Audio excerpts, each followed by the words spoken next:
ಖಾಸಗಿ ಬಸ್ ನಡುವೆ ಡಿಕ್ಕಿ, ಹೊತ್ತಿ ಉರಿದ ಕಾರು. ಖಾಸಗಿ ಬಸ್ ಡಿಕ್ಕಿ ಹೊಡೆದ ಪರಿಣಾಮ ಕಾರಿನಲ್ಲಿ ಇದ್ದ ಇಬ್ಬರು ಸಜೀವ ದಹನ, ಮೂವರಿಗೆ ಗಂಭೀರ ಗಾಯಗಳು. ಸ್ಥಳಕ್ಕೆ ಎಸ್ಪಿ ಕುಶಲ್ ಚೌಕ್ಸೆ ಹಾಗೂ ಪೊಲೀಸ್ ಸಿಬ್ಬಂದಿ ಭೇಟಿ.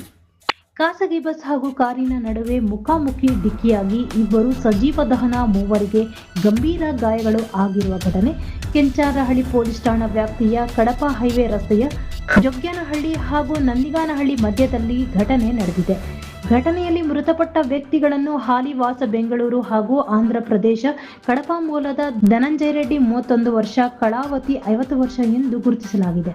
ಕಡಪ ಮೂಲದವರಾದ ಶೋಭಾ 29 ವರ್ಷ, ಮಹಾಲಕ್ಷ್ಮಿ 60, ಮನ್ವಿತ್ 3 ವರ್ಷ ಸೇರಿದಂತೆ ಮೃತಪಟ್ಟ ಇಬ್ಬರು ವ್ಯಕ್ತಿಗಳು ಒಂದೇ ಕುಟುಂಬದವರು ಆಗಿದ್ದು, ಕಾರಿನಲ್ಲಿ ಬೆಂಗಳೂರು ಕಡೆಗೆ ಹೋಗುತ್ತಿದ್ದರು. ಬೆಂಗಳೂರು ಕಡೆಯಿಂದ ಖಾಸಗಿ ಭಾರತಿ ಬಸ್ ತಿರುಪತಿ ಕಡೆಗೆ ಹೋಗುತ್ತಿದ್ದು, ಜೋಗ್ಯನಹಳ್ಳಿ ಹಾಗೂ ನಂದಿಗಾನಹಳ್ಳಿ ಮಧ್ಯದ ಹೈವೇ ರಸ್ತೆಯಲ್ಲಿ ಮುಖಾಮುಖಿ ಡಿಕ್ಕಿಯಾಗಿ ಖಾಸಗಿ ಬಸ್ ಪಲ್ಟಿ ಹೊಡೆದು ಕಾರು ಹೊತ್ತಿ ಉರಿದ ಪರಿಣಾಮ ಇಬ್ಬರು ಸಜೀವ ದಹನ ಆಗಿದ್ದಾರೆ.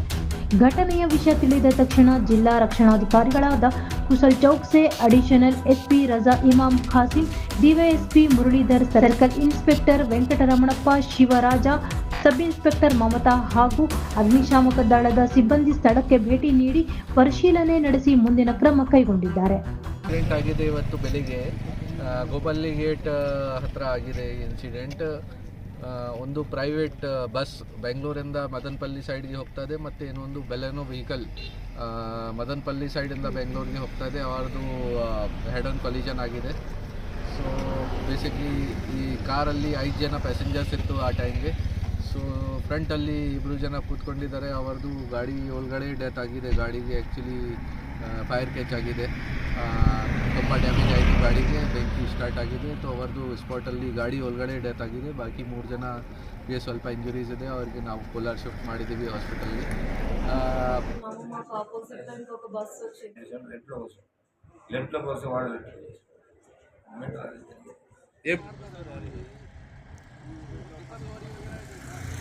ಬಾಗೇಪಲ್ಲಿ ಪಟ್ಟಣದ ಸರ್ಕಾರಿ ಬಾಲಕಿಯರ ಪ್ರೌಢಶಾಲಾ ಆವರಣದಲ್ಲಿ ಅಂತಾರಾಷ್ಟ್ರೀಯ ಮಹಿಳಾ ದಿನಾಚರಣೆ ಹಿನ್ನೆಲೆಯಲ್ಲಿ ಅವೆಸ್ಟೈರ್ ಫೌಂಡೇಶನ್ ಹಾಗೂ ಸ್ಕೆಲಾರ್ ಕಂಪನಿಗಳ ವತಿಯಿಂದ ವಿದ್ಯಾರ್ಥಿನಿಯರಿಗೆ ವೈಯಕ್ತಿಕ ನೈರ್ಮಲ್ಯಕ್ಕೆ ಸಂಬಂಧಿಸಿದ ಮತ್ತು ಪುಸ್ತಕಗಳು, ಪಠ್ಯ, ಸಹಪಠ್ಯ ಚಟುವಟಿಕೆಗಳಿಗೆ ಸೇರಿದಂತೆ ಹಲವಾರು ಸಾಮಗ್ರಿಗಳನ್ನು ವಿತರಿಸುವ ಕಾರ್ಯಕ್ರಮವನ್ನು ಆಯೋಜಿಸಲಾಗಿತ್ತು.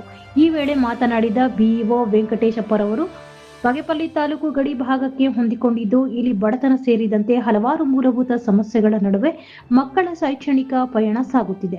ಇಂತಹ ಪರಿಸ್ಥಿತಿಯಲ್ಲಿ ಮಕ್ಕಳ ಶೈಕ್ಷಣಿಕ ಪ್ರಗತಿ ಉತ್ತಮ ರೀತಿಯಲ್ಲಿ ಇದ್ದು, ಅವರ ಸಮಸ್ಯೆಗಳನ್ನು ಸಮರ್ಪಕ ರೀತಿಯಲ್ಲಿ ನಿಭಾಯಿಸಿದ್ದೇ ಆದಲ್ಲಿ ಮತ್ತಷ್ಟು ಸಾಧನೆಗಳು ಮಾಡುವುದರಲ್ಲಿ ಯಾವುದೇ ಸಂಶಯ ಇಲ್ಲ. ಸಿಎಸ್ಆರ್ ಫೌಂಡೇಶನ್ ಈ ಗಡಿ ಭಾಗದ ಬಡ ವಿದ್ಯಾರ್ಥಿಗಳಿಗೆ ಅನುಕೂಲವಾಗುವಂತೆ ಸಹಕಾರ ನೀಡುತ್ತಿರುವ ಸ್ಕೆಲಾರ್ ಕಂಪನಿ, ಅವೆಸ್ಟೈರ್ ಫೌಂಡೇಶನ್ ನಂತಹ ಹಲವಾರು ಸಂಘ ಸಂಸ್ಥೆಗಳು ಮಾಡುತ್ತಿರುವ ಸೇವೆಯನ್ನು ಎಂದಿಗೂ ಮರೆಯಲಾಗದು ಎಂದು ತಿಳಿಸಿದರು. ಇದೇ ವೇಳೆ ತಾಲೂಕು ಆರೋಗ್ಯಾಧಿಕಾರಿ ಡಾಕ್ಟರ್ ಸಿಎನ್ ಸತ್ಯನಾರಾಯಣ ರೆಡ್ಡಿ ಮಾತನಾಡಿ, ಸ್ಕೆಲಾರ್ ಕಂಪನಿ ಮತ್ತು ಅವೆಸ್ಟೈರ್ ಫೌಂಡೇಶನ್ ಅವರು ಹೆಣ್ಣು ಮಕ್ಕಳ ಆರೋಗ್ಯದ ಹಿತದೃಷ್ಟಿಯಿಂದ ಸ್ಯಾನಿಟರಿ ಪ್ಯಾಡ್ ನಂತಹ ಅಗತ್ಯ ಸಾಮಗ್ರಿ ನೀಡಿ ಅವರ ಆರೋಗ್ಯಕ್ಕೆ ಒತ್ತು ನೀಡುತ್ತಿರುವುದು ಶ್ಲಾಘನೀಯ.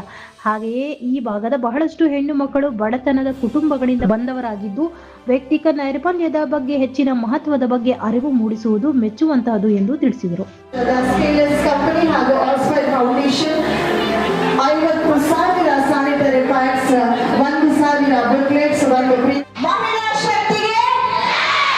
ಹಿಂಗೆ ಇರಬೇಕು ಕೊನೆವರೆಗೂ. Thank you so much. ಕಾರ್ಯಕ್ರಮವನ್ನು ಮುಂದುವರಿಸಿದ ಇನಾಗ್ರಲ್ ಸ್ಪೀಚ್ಗಾಗಿ ನಾನೀಗ ವೆಲ್ಕಮ್ ಮಾಡ್ತಾ ಇದ್ದಾರೆ ಶ್ರೀಯುತ ಫ್ರಾಂಕ್ ಡಸ್ಕೇಲಸ್. ತಗೊಂಡು ಒಂದು ಫೋಟೋಗೆ ಪೋಸ್ ಕೊಡೋಣ.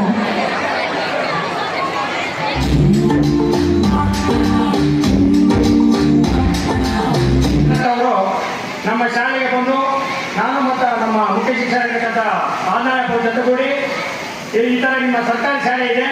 ಸರ್ಕಾರಿ ಶಾಲೆಯಲ್ಲಿ ಎಲ್ಲ ಓದತಕ್ಕಂಥ ಮಕ್ಕಳಿಗೂ ಕೂಡ ಪರಿಶಿಷ್ಟ ಜಾತಿ, ಪರಿಶಿಷ್ಟ ವರ್ಗ, ಅಲ್ಪಸಂಖ್ಯಾತ ಮಕ್ಕಳು ಜಾಸ್ತಿ ಶಾಲೆಯಲ್ಲಿ ಓದ್ತಾ ಇದ್ದಾರೆ. ಈ ಶಾಲೆಗೋಸ್ಕರ ನಮ್ಮ ಅಂತಾರಾಷ್ಟ್ರೀಯ ಮಹಿಳಾ ದಿನಾಚರಣೆಯ ಅಂಗವಾಗಿ ಹೆಣ್ಣು ಮಕ್ಕಳಿಗೆ ಇವತ್ತು ನೀಡ್ತಾ ಇರುವಂತಹ ಒಂದು ಸೌಲಭ್ಯಗಳು ಈ ದಿನಾಚರಣೆಗೆ ಅರ್ಥಪೂರ್ಣವಾದಂತಹ ಒಂದು ಕಾರ್ಯಕ್ರಮ.